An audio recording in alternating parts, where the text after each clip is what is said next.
नमस्कार, स्वागत है आप सभी का। मैं हूं कृतिका और देश का सबसे भरोसेमंद चैनल डीडी न्यूज पर लेकर हाजिर हूं आपका अपना पसंदीदा शो खबरों का सरपंच न्यूज पंच। और इस कार्यक्रम के जरिए हम आप तक हर रोज वो तमाम खबरें पहुंचाते हैं जिन पर रहती है हम सभी की नजर। और आज न्यूज पंच के जरिए जिन प्रमुख खबरों की करेंगे हम विस्तार से बात, जानेंगे एक लेटेस्ट अपडेट अपने संवाददाताओं से। सबसे पहले एक नजर डालेंगे उन प्रमुख खबरों पर, यानी टॉप लाइन्स पर।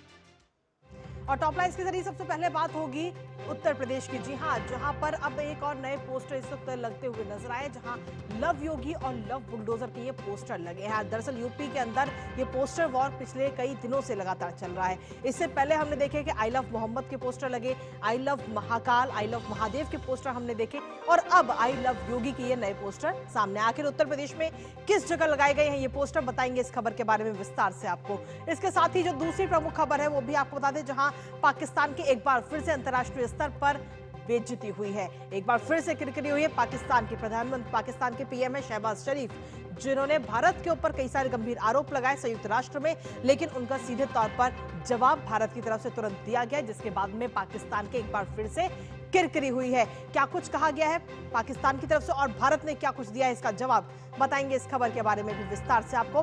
साथ ही जो तीसरी प्रमुख खबर है वो है मौसम से जुड़ी। जी हां, दक्षिण में इस वक्त आसमानी आफत नजर आ रही है। खासतौर पर बात करें तो हैदराबाद की, जहां पर जो नदियों का जलस्तर है वो काफी ज्यादा बढ़ गया है, जिससे आम लोगों को खासा समस्या इस वक्त हो रही है। हालांकि मौसम विभाग की तरफ से भी अलर्ट जारी किया है। क्या कुछ है ये अलर्ट और किन किन जगहों पर हैदराबाद में भरा हुआ है पानी, बताएंगे और साथ ही दिखाएंगे आपको वहां की तस्वीरें।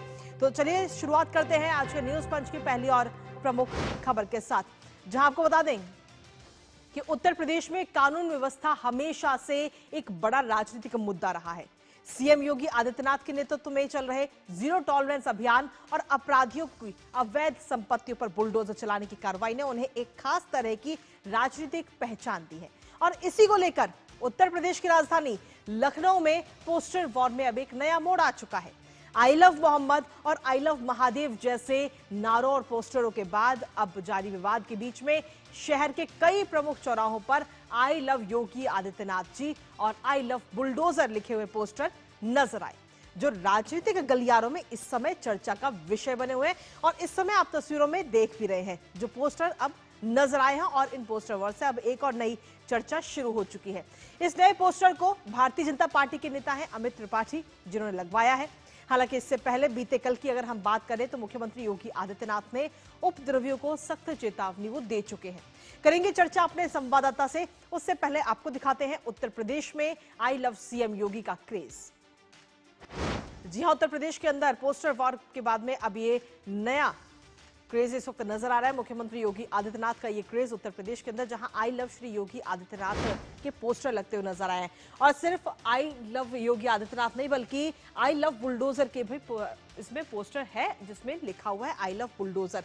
साथ ही बुलडोजर राजनीति अब कहीं ना कहीं जनता की पहचान बनती हुई नजर आ रही है, क्योंकि अपराधियों पर सख्त कार्रवाई जब उत्तर प्रदेश के अंदर की जाती है तो सबसे पहले बुलडोजर का ही इस्तेमाल होता है। इसमें बीजेपी युवा मोर्चा की तरफ से ये पोस्टर लगाया गया है। लखनऊ के कई चौराहों पर इस तरीके के ये बैनर पोस्टर नजर आए हैं, जो अपने आप में इस वक्त सियासी हलचल भी मचा रहे हैं। आई लव मोहम्मद के बाद अब जवाब, इससे पहले अगर हम देखें तो आई लव मोहम्मद के कई सारे पोस्टर नजर आए थे, जिसके जवाब में आई लव महाकाल के पोस्टर लगे, और उसके बाद में अब लगे हैं मुख्यमंत्री योगी आदित्यनाथ और बुलडोजर के ये पोस्टर, जो इस समय सीधे तौर पर राजनीतिक गलियारों में सियासी हलचल मचा रहे हैं।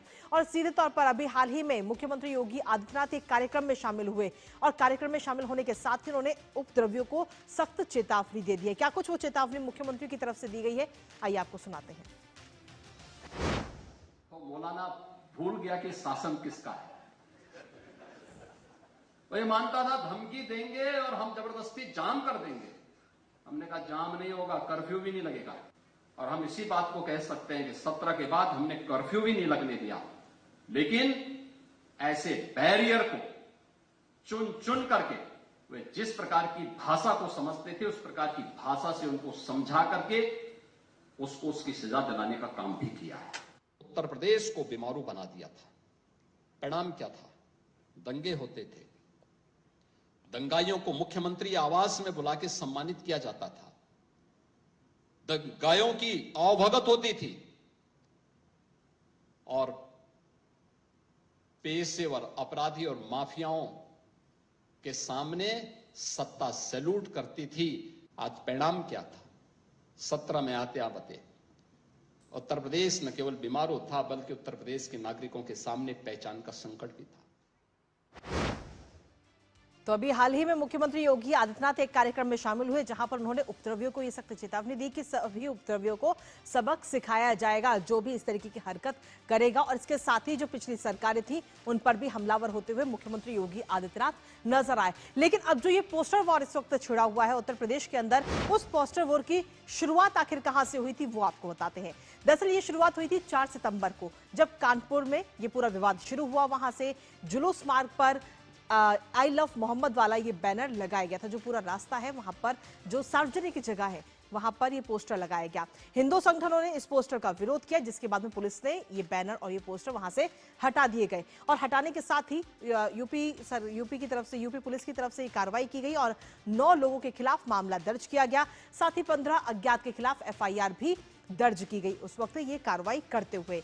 लेकिन ये विवाद ये कार्रवाई के बाद में थमा नहीं, बल्कि उल्टा और ज्यादा बढ़ता चला गया, क्योंकि विवाद बढ़ते ही कई शहरों में इस तरीके के बैनर पोस्टर नजर आने लगे, जिसमें कानपुर भी शामिल है, जिसमें वाराणसी शामिल है, मुरादाबाद इसमें शामिल है, बरेली इसमें शामिल है।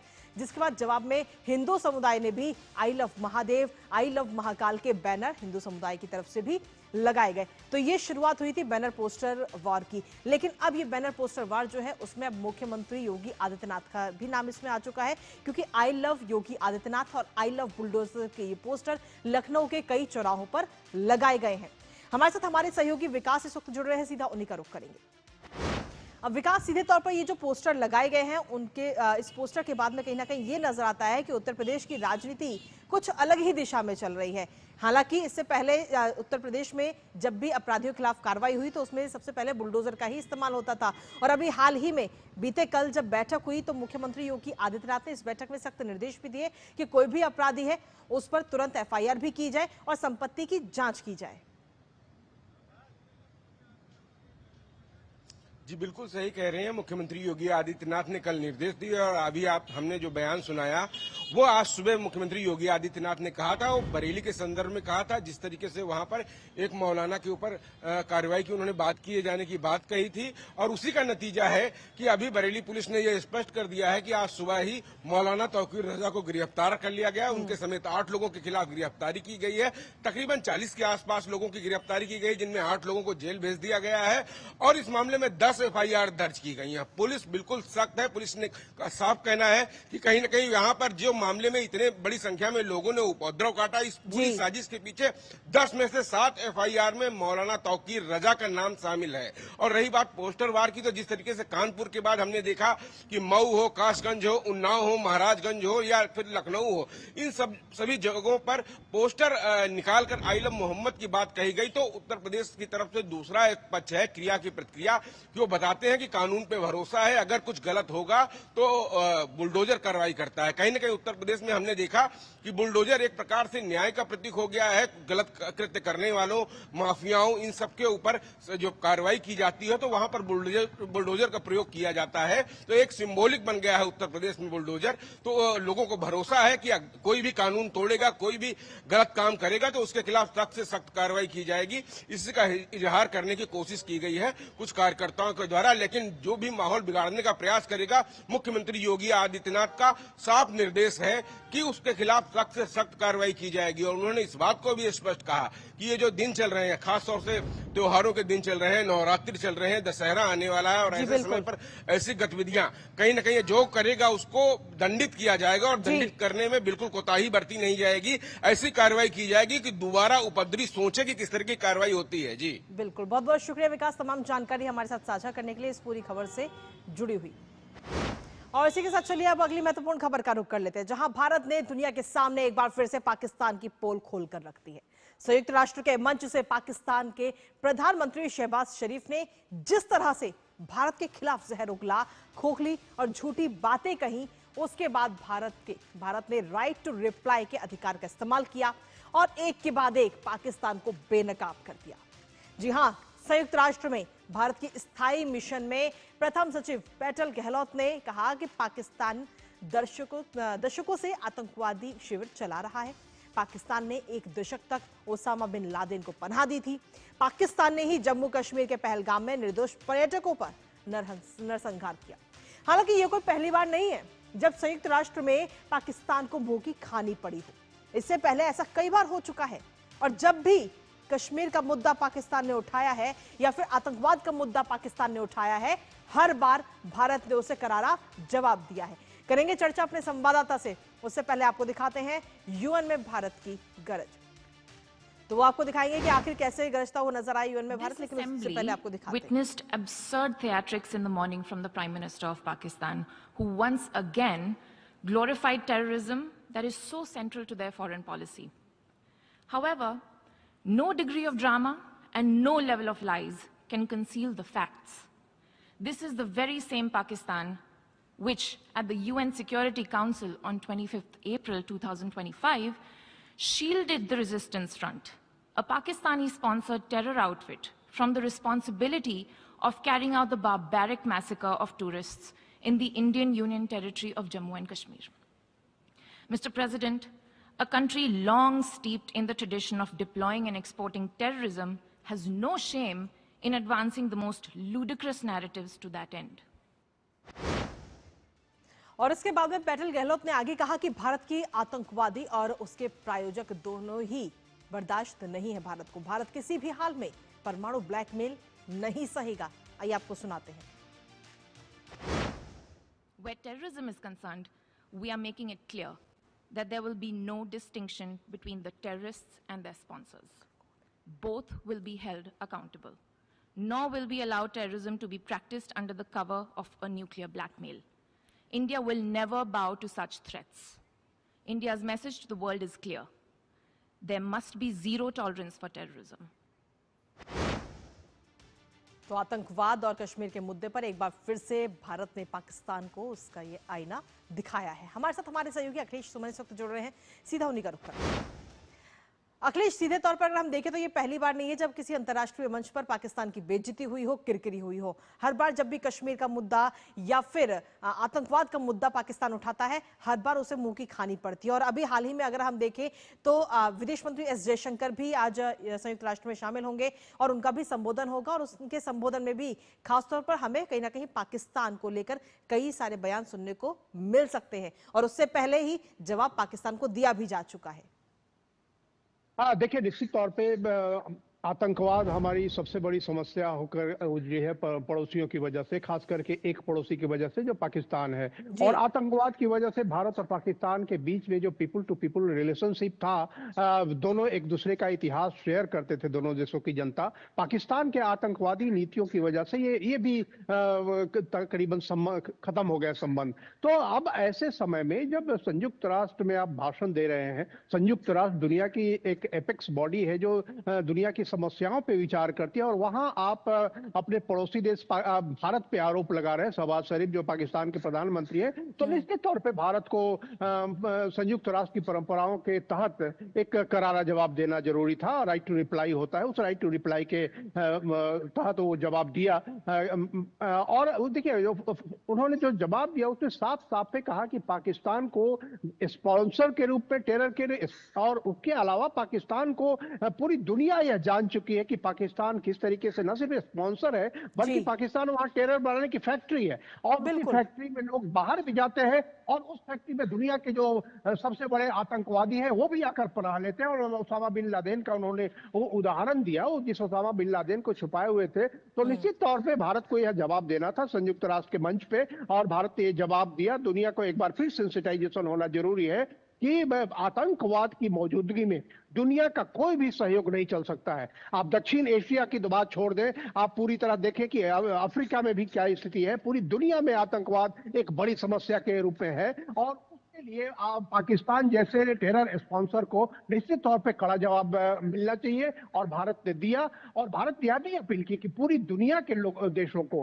पाकिस्तान और ऐसे किसी भी टेरर स्पॉन्सर को भी नहीं छोड़ना चाहिए, उनको भी उसी तरह से ट्रीट करना चाहिए जैसे टेररिस्ट इंडिविजुअल टेररिस्ट ऑर्गेनाइजेशन को करते हैं। और पाकिस्तान एक ऐसा स्टेट है, ऐसा देश है जो कि वहां की फौज जो है टेररिज्म को ट्रेनिंग देती है, टेररिस्ट को ट्रेनिंग देती है और फंड से टेररिज्म के नेटवर्क को स्थापित करती है। वो जो पूरा सैनिक वहां की सत्ता है, वही सैनिक सत्ता पाकिस्तान के टेररिज्म को बढ़ाती है। और एक सिविल ऑर्गेनाइजेशन उन्होंने बना के रखा है, सिविल सत्ता, जो कि मुखौटा है, जो पाकिस्तान के पूरे आतंकवादी और सैनिक गठजोड़ का जो पूरा एक तंत्र है, उस तंत्र का मुखौटा बनकर शहबाज शरीफ कर रहे थे। और निश्चित तौर पर जैसा कि फर्स्ट सेक्रेटरी पटेल ने कहा कि ड्रामेबाजी वो कर रहे थे, उछल कर बोल रहे थे, इस तरह से जैसे वो कोई नाटक के मंच पे हो। तो निश्चित तौर पर इस बात को कंडेम करके और इस बात का पर्दाफाश करके भारत ने कह सकते हैं कि टेररिज्म के खिलाफ दुनिया को सेंसिटाइज करने का एक बहुत ही महत्वपूर्ण काम किया। जी जी, इसके साथ ही अखिलेश, अगर हम देखें तो सीधे तौर पर पाकिस्तान की ये कोई पहली बार नहीं है जब इस तरीके की बेइज्जती हुई है। उसके बावजूद भी पाकिस्तान बार बार अपनी बेइज्जती कराने के लिए क्यों इस तरीके की हरकत करता है? देखिए, निश्चित तौर पे पाकिस्तान में जो है टेररिज्म एक बिजनेस है। टेररिज्म बिजनेस, वहाँ के टेररिस्ट जो है अपनी जनता से पैसे वसूलते हैं एक दान पात्र लेकर इस्लाम के नाम पे। दूसरी, वहाँ की जो सैनिक सत्ता है वो अपने सरकार को जो भी अनुदान बाहर से सहायता मिलती है उससे पैसा लेती है सैनिक सत्ता, और सैनिक सत्ता फिर टेररिस्ट को करती है। और उसके अलावा जो सिविलियन गवर्नमेंट है, सिविलियन गवर्नमेंट अपने इसी स्ट्रेटजी का फायदा उठाकर दुनिया के कई विकसित देशों से चंदा लेती है। जैसे बड़े बड़े देश दुनिया के पाकिस्तान को स्पॉन्सर करते रहे कई बार शांतिपूर्ण कामों के लिए, यह जानते हुए कि पाकिस्तान उसका उपयोग आतंकवाद के रूप में करेगा। और इसी टेक्निकल यूज की वजह से पाकिस्तान, उसके बावजूद भी उसको सपोर्ट पाकिस्तान को कई ऐसे देश हैं जो करते हुए नजर आते हैं, लेकिन उसके बावजूद भी अंतर्राष्ट्रीय स्तर पर उसकी थू ही होती है। बहुत बहुत शुक्रिया अखिलेश, तमाम जानकारी और अपडेट्स हमारे साथ साझा करने के लिए, इस महत्वपूर्ण खबर से जुड़े हुए। इसी के साथ आप लोग करते हैं हमारी तीसरी महत्वपूर्ण खबर का, जहां आपको बता दें कि लद्दाख में हुई हिंसक घटनाओं के बाद सोनम वांगचुक को कल हिरासत में लिया गया था। इस पूरे मामले की जानकारी देते हुए लद्दाख के पुलिस महानिदेशक डॉक्टर एसडी सिंह जामवाल ने बताया कि यूट्यूब और सोशल मीडिया के जरिए लोगों को उकसाने का इतिहास रहा है। उन्होंने ये भी बताया कि एफसीआरए के उल्लंघन का भी सामना, जो पूरा मामला है, उन पर चल रहा है। तमाम एजेंसियां इन मामलों की जांच कर रही है। और फिलहाल ये तस्वीरें इस वक्त आपको दिखा रहे हैं लद्दाख की, जहां पर परिस्थितियां अभी फिलहाल नियंत्रण में है। दरअसल ये वही लद्दाख है जहां इससे पहले हमने देखे कि अलग अलग कई सारी हिंसक घटनाओं की तस्वीरें सामने आई थी, लेकिन फिलहाल अब आज वहां पर परिस्थिति कंट्रोल में है, काबू में है। लगातार पुलिस और प्रशासन वहां पर काम कर रहे हैं। हालांकि इसके साथ ही आपको बता दें कि लद्दाख में हुई हिंसा में विदेशी तत्वों के शामिल होने के भी सबूत मिले हैं। और ऐसे में एसडी सिंह जामवाल ने क्या कुछ कहा है वो आपको सुनाते हैं। देखिए, कुछ इन्वेस्टिगेशन जो हम अभी तक आपको बता सकते हैं, कुछ ऑब्वियसली हम नहीं बता पाएंगे क्योंकि उसमें एक प्रोसेस चल रही है। जो सोनम वांगचुक का है, अगर आप देखें इनका प्रोफाइल और एक इनकी हिस्ट्री रही है, ये सारा कुछ आपको यूट्यूब में अवेलेबल होगा।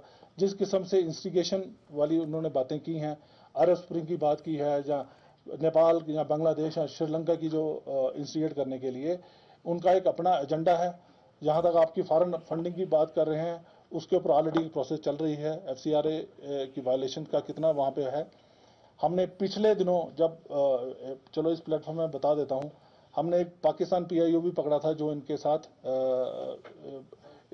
उनकी रिपोर्टिंग करके अक्रॉस भेज रहा था। उसके भी एक हमारे पास रिकॉर्ड है।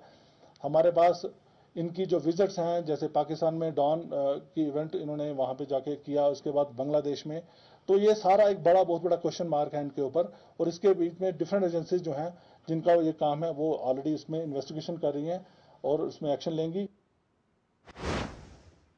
तो लद्दाख के डीजीपी ने बताया कि हिंसा में विदेशी तत्वों के शामिल होने के पूरे सबूत मिले हैं। इसके साथ ही एसडी सिंह जामवाल ने यह भी बताया कि जांच के दौरान 3 नेपाली नागरिकों के शामिल होने के भी सबूत मिले हैं। आइए आपको सुनाते हैं।